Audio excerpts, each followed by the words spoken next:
Hey everybody, it's Jason Blaha here. Now that my two obligatory informative videos are done for the day, it's time to talk about current events in the online fitness community.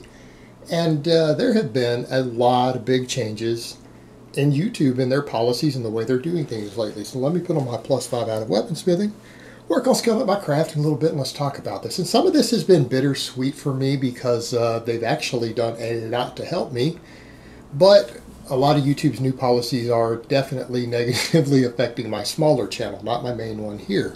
So much so that I've had to make some major changes to it. And I'll jump into that in a little bit. I'm not going to get into specifically what they are, but YouTube has released a bunch of new policies this week. Some of it was made aware to me by a family member of mine. To use different phrasing, what some of you guys don't like that I use. And yeah, like today I went through and on my smaller channel I deleted about 60 videos that fall under YouTube's new guidelines, like very explicitly written rules for certain things. They're very, very clear on this.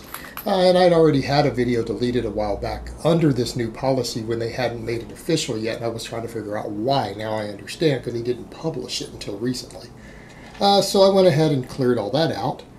And again, a lot of people who are into that stuff, the firearm community, are very upset. They're cracking down on that. But what they're also cracking down on is certain types of other content, specific types of stalking, cyberbullying, all of that. And I've reached enough of a threshold on my channel size that I do actually get a direct line finally to YouTube to where I have partner support and everything. So what ended up happening in the case of that, under the fact that they have new policies, they've hired like 10,000 new moderators here, they are cracking down on things. Now in my case, today they deleted 3 channels, like pretty good sized channels in terms of views, that existed purely for the purpose of harassing me. Like that was the entire reason these channels existed. And I'm not bragging about that. Some people be like, oh man, I'm not bragging. Not about bragging, it's about like a bit of a relief, because they were really at a major annoyance, particularly when some of those videos had over 100,000 views and it caused a continual stream of harassment. In my case, though, I was able to get those shut down. It helped that I had a lot of legal documentation to share with them, police reports, stuff linking forums specifically that they were linking and discussing in those videos and on those channels to police investigations. That helped a lot.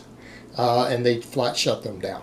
They flat shut them down and said, hey, we have others you've sent us, we're going to look through these and they'll probably be next. So they've already knocked out like 3 of those channels. More are going to come. What I will say on that though, as far as that goes, any of my subscribers out there, if you see any of those videos pop back up, let me know and report them to YouTube, because they've already flagged that stuff. So if those videos get reported, anyone re-uploads them, they will possibly delete the entire channel. Even if it's a channel that's a bigger channel, if they start re-uploading those videos, YouTube will probably shut them down. They'll probably ban their AdSense account, everything else. You can't re-upload content that has been removed for strikes by YouTube. That is a direct violation, and that can actually get your whole channel terminated. So if you guys see those, any of that exposed TV nonsense, knock that out. But yeah, as far as this stuff goes, they are changing a lot of what they define as cyberbullying. Now, they allow people to have reasonable banter. They allow reasonable level of insults. But what they don't allow is extreme things like that constitute stalking, legitimate cyberbullying, attacking vulnerable individuals. I'll give you a perfect example of what they will shut down. They will shut that shit down faster than Negan, for those who know the reference there. Mocking people's mental disabilities, like a legitimate mental disability. Like, if, for example, if someone has autism, they're on the spectrum, and you make a video specifically making fun of that, and it gets flagged and YouTube sees it, and they can identify that you are specifically mocking a certain individual, so, and worse, if they're an actual YouTube partner, and you are mocking them for being on the spectrum in a derogatory way, they will shut you down. That is like flat out automatic termination. They might even delete your whole channel on the first offense. That is a strict rule that they have. And under their new policy, yeah, they've said that is like a no tolerance policy. It doesn't mean a little bit of joking if you're legitimately mocking someone's, autism as an example. That is a flat violation. You're not allowed to do that on YouTube. Now, a lot of people are going to say, well, isn't this restricting free speech? To some extent, yeah. To some extent, they are restricting free speech. The counter argument being made, well, YouTube's not a political platform. And I hate to have to admit that. But that is a lot of what they're doing. They are shutting down political speech that they disagree with ideologically. They're a private business, and I don't like it.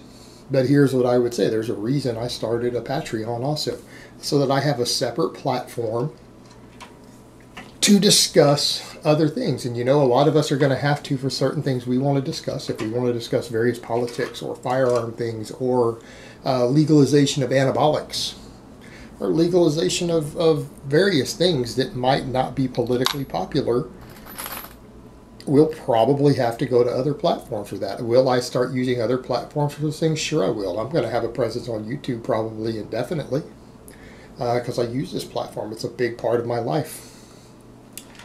It's the biggest part of my outreach. But we're simply going to have to go to different things, and a lot of us might have to start our own platforms to discuss these things. That's the reality of it. That's the internet. I mean, these are private businesses, and just like YouTube does have the ability to do that, eventually the market will dictate that there's going to be a demand for things that they don't allow to be discussed, and so other platforms will eventually open up. Again, Patreon is being done a lot for that. One reason I'm doing that. And so I have that there, and that's something to consider. But people need to understand that there are changes in the way YouTube is doing things. And a lot of stuff that could fly in the past isn't going to fly any longer. They are cracking down on a lot of things. And I would say some of it's good, some of it's bad. But at the very least, at least they're enforcing their policy. Because that was a massive criticism of this platform for a long time, that they had rules in place, tons of rules in place that they didn't enforce. Or they arbitrarily enforced. They just didn't care. And again, that caused them a lot of problem with their advertisers. That caused a lot of problems with their advertisers. But, I mean, what people do need to remember, you are dealing with a largely left-wing company. Google owns YouTube. Google is run with a left-wing ideology. So they're not going to allow certain right-wing talk, but by that same token, they're also not going to allow people to attack vulnerable groups. So, I mean, back to that other point, mocking YouTubers who are autistic, because there's a lot of autistic YouTubers, right? There are a lot of them. Mocking them specifically for that's going to be a good way to get your channel shut down. In fact, there's even reports in video comments to where you can report people for spam or abuse. People could technically get even their little normal accounts terminated for that sort of stuff if enough people report them and they look at it and say, oh, you're violating the rules. You know, you're mocking whatever person for being autistic or being on the spectrum or for having a legitimate mental handicap. Not just being dumb. I mean, it's one thing to be dumb. There are a lot of people who say really dumb things on here. That's not what you're talking about. We're talking about attacking vulnerable individuals and singling them out specifically for any sort of learning disability or minor handicap. Again, any sort of handicap. It's a perfect example. Like for me, I am largely hearing impaired. That would be a perfect example. If people made videos attacking that, that could fall under YouTube's policies. Someone missing a limb, if you were to make jokes about that, again, that falls under their policy. They're just not going to tolerate what would constitute cyberbullying. And so that's going to change the nature of YouTube, and it should to a certain extent because they have allowed excessive amounts of trolling in the past. And so they're cleaning a lot of that up. They are enforcing their policies, and that doesn't mean you can't have banter, guys. It doesn't mean you can't have disagreements between YouTubers. It doesn't mean you can't call people out for giving bad advice. But there's a line that is crossed. There's lines you cannot cross. And that's stuff that I've thought of myself, because I do pick on other YouTubers. I do give a lot of them a hard time. But as someone who has personally been subjected to an enormous hate campaign that turned into a real-life stalking campaign, and I don't want to publicly get into the details, but it got really, really bad. Like to the point where I actually did have to get the FBI involved. And a lot of people think I didn't, but no, there'll be posters who come in and say, yeah, I remember because I lived on your street. I remember when the bomb squad shut your street down because I couldn't get to my home. That sort of stuff. Like this stuff, these hate campaigns that people start, people don't realize that you might think it's just fun and games and it's on the internet, but this stuff can go crazy. And I'll probably write a book about it or something one day. Brittany and I have talked about that down the road when it's in the past, so that people can really and truly get an idea of how crazy this stuff on the internet can get. And understanding that what you're thinking of sometimes is maybe minor cyberbullying or calling someone out, can be part of something else bigger that's going on, and it can spiral out of control. It can spiral out of control. And YouTube is starting to realize that now that several YouTubers have been murdered by their stalkers. Right? It's now happened. It's been a few cases. A number of YouTubers have had to go to the FBI over their stalkers. It's becoming a bigger and bigger thing, and YouTube is actually having to listen, and now they're going, okay, we're going to have to police this a little bit, because we're going to start having YouTubers and their families suing us for millions of dollars.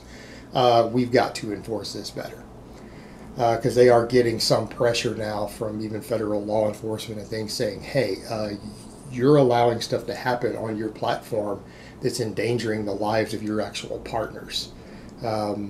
You've got to do something about this. And they are. They're actually getting a lot better about that. And like I said, there's a difference between banter. There's a difference between call-outs and actually becoming malicious to the point to where you are really interfering in those people's lives in a very real way, or creating a legitimate hate campaign that incites violence against them, their loved ones, things like that. And again, like with me, with some of my stuff, that line got crossed. Very, very much so, like to an extreme level. So again, that's when YouTube is seeing stuff like that going on. They're trying to do a better job of shutting a lot of that down, because a lot of crazies have access to the internet. And I know people say, Jason, but you know, you can be a crazy. Sometimes I play a crazy online. There's a difference between playing a little bit of crazy for fun and actually stalking people. There's a big difference there, guys.